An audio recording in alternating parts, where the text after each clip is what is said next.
মিছিল করে মনোনয়নপত্র জমা দিতে গেলেন ঘাটাল মহকুমার বিজেপির 3 প্রার্থী।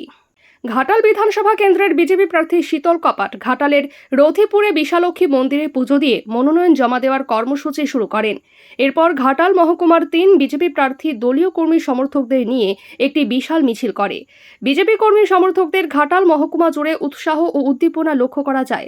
দলীয় পতাকা ও ব্যানার হাতে কর্মী সমর্থকদের নিয়ে মিছিল করে তারা নির্দিষ্ট সময়ে পৌঁছে জমা দেন। ঘাটাল এসডিও অফিসের উদ্দেশ্যে রওনা দেন।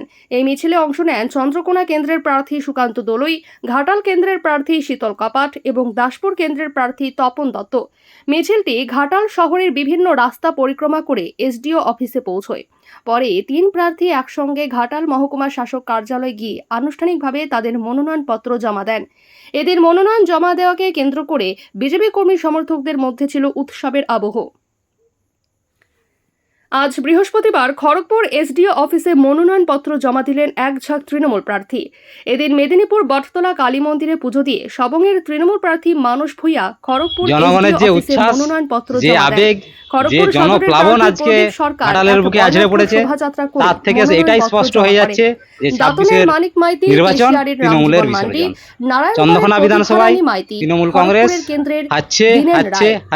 মনোনয়নপত্র 20,000+ লিড দেবো চন্দ্রকোনা বিধানসভায়। জমা দেবার পর মানসবাবু সাংবাদিকদের প্রশ্নের উত্তরে বলেন, চন্দ্রকোনায় যে সমস্ত এরিয়াগুলো ফ্লাডেড এরিয়া, মনোহরপুর 1, 2, নারাজোল, এই সমস্ত এরিয়াতে যদি আপনারা যান দেখবেন এই 15 বছরে কিছু কাজ হয়নি। মানুষের ন্যূনতম যে চলার রাস্তাটা, সেই রাস্তাটাও খারাপ। কারণ আমি ওইদিকে যাইনি, কিন্তু এখন ভোট প্রচারে গিয়ে দেখছি যে চলাও যাচ্ছে না।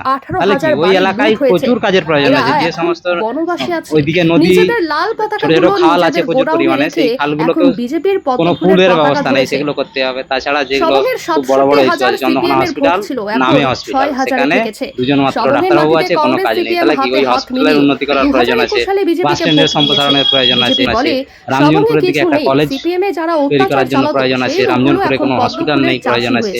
ঠিক আছে, অনেক কিছু জিনিস আমাদের চন্দ্রকোনা বিধানসভার প্রয়োজন আছে এবং এই প্রয়োজনটা রয়ে গেছে। কারণ গত 15 বছরে তৃণমূল কংগ্রেস কিছুই করে দেয়নি। চন্দ্রকোনাবাসীর আশীর্বাদে বিধায়ক হওয়ার পর মানুষের সেই সমস্ত আশা আকাঙ্ক্ষা আমরা এই আদর্শে বিশ্বাস করি।